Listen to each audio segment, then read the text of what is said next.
خون شہیدان امت کا ہے کم نظر، رائے گا کب گیا تھا کہ اب جائے گا، ہر شہادت تیرے دیکھتے دیکھتے پھول پھل آئے گی، پھول پھل جائے گی۔ بسم اللہ الرحمن الرحیم۔ مذہب کے راستے میں جانوں کے نذرانے پیش کرنے کی حسین روایت اتنی ہی پرانی ہے جتنی مذہب کی تاریخ۔ الہی جماعتوں نے ہر دور میں خدا کی خاطر اپنا سب کچھ قربان کرنے کی جو تاریخ رقم کی ہے وہ آج تک زندہ ہے۔ انہی الہی جماعتوں میں آج کے دور میں جماعت احمدیہ وہ مظلوم جماعت ہے جسے آئے دن مختلف ممالک میں مظالم کا نشانہ بنایا جاتا ہے۔ پاکستان میں بسنے والے احمدی افراد کی جانوں کے ساتھ ان کے اپنے ہی ملک میں صرف احمدی ہونے کے جرم میں بے دریغ خون کا کھیل کھیلا جاتا ہے۔ پاکستان کے تمام صوبوں میں آئے دن مختلف شعبہ زندگی سے تعلق رکھنے والے نافع الناس احمدی افراد کی ٹارگٹ کلنگ کی جاتی ہے۔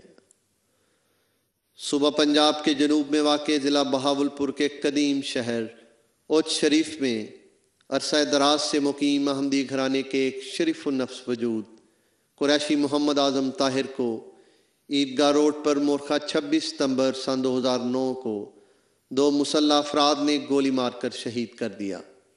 انا للہ و انا الیہ راجعون۔ گھر سے نکلے ہیں، وہ روڈ جو ہے ہمارے چچا کے گھر کا وہ سارا نا تعمیر اور بن رہا ہے، اس پہ روڈا ڈلا ہوا ہے سارا، تو جو شہر کی طرف روڈ جاتا ہے وہ خراب ہے، جو باہر سے ذرا جاتا ہے وہ تھوڑا ٹھیک تھا۔ پہلے ابو شہر سے جانے لگے، میں نے کہا ابو یہاں سے نہیں جاتے، یہ روڈ خراب ہے، بچے ہیں چھوٹے، اب ہم اس سائڈ سے چلے جاتے۔ ابو نے کہا اچھا بیٹا ٹھیک ہے۔ انہوں نے اسی وقت فوراً موٹر سائیکل موڑ لیا۔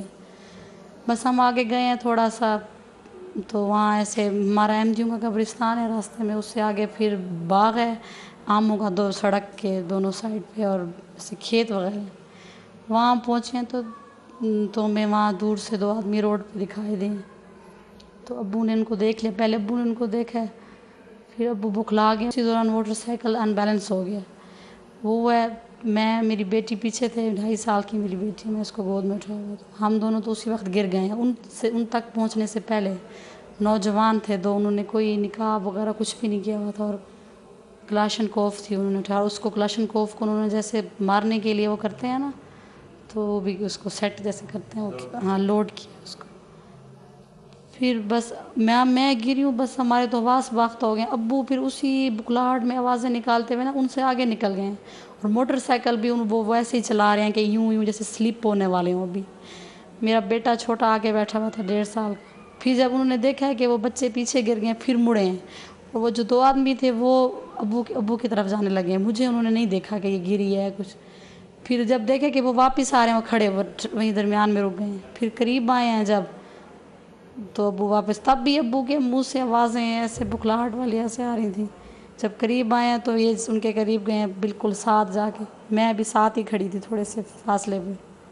کچھ بھی نہیں، نہ کوئی بات کی ہے انہوں نے، نہ کوئی ڈیمانڈ کی ہے، نہ کوئی مزاحمت ہوئی ہے، نہ ابو نے کوئی بات کی، تو بس اچانک فائر کی آواز آئی ہے، تو انہوں نے ان کے سر میں گولی ماری ہے، تو وہیں پہ ابو فوراً نیچے گرے ہیں، میرا بیٹا بھی نیچے گرا ہے موٹر سائیکل سے۔ شہید مرحوم کا سارا خاندان ایک شادی کے سلسلے میں اپنے آبائی گھر میں اکٹھا ہوا تھا۔ تقریب کے بعد وہ اپنی بیٹی کو چھوڑنے شہر ہی میں موجود اپنے دوسرے گھر شام 8:30 بجے موٹر سائیکل پر نکلے۔ انہوں نے کہا کہ آپ لوگ پیدل چلے جاؤ، میں اپنی بچی کو لے کے موٹر سائیکل پہ آ رہا ہوں۔ میں نے کہا آپ رکشا کر لیں، کہتے اس ٹائم تو رکشا یہاں نہیں ملے گا۔ میں بچی کو لے کے، ان کے ساتھ چھوٹے چھوٹے بچے تھے، نواسا نواسی، تو ان کو لے کے آ رہا ہوں، آپ پیدل چلے جائیں۔ ویسے ہم پیدل چلے جاتے تھے، پیدل جاتے تھے آتے بھی تھے۔ میرے ساتھ میرا چھوٹا بیٹا تھا عطاء مومن، اور 2 میری بھتیجیاں تھیں۔ ہم سے پہلے پہنچ جاتے تھے موٹر سائیکل پہ، چابیاں گھر کی ان کے پاس ہی تھیں۔ جب ہم آئے ہیں تو وہ ابھی تک نہیں پہنچے۔ میں نے کہا اتنی دیر کیوں کر دیا، پھر واپس کیوں چلے گئے ہیں؟ میں اپنے گھر دروازے پہ گیٹ پہ کھڑی رہی، تھوڑی دیر انتظار کرتی رہی۔ اس کے بعد ان کے ایک بھائی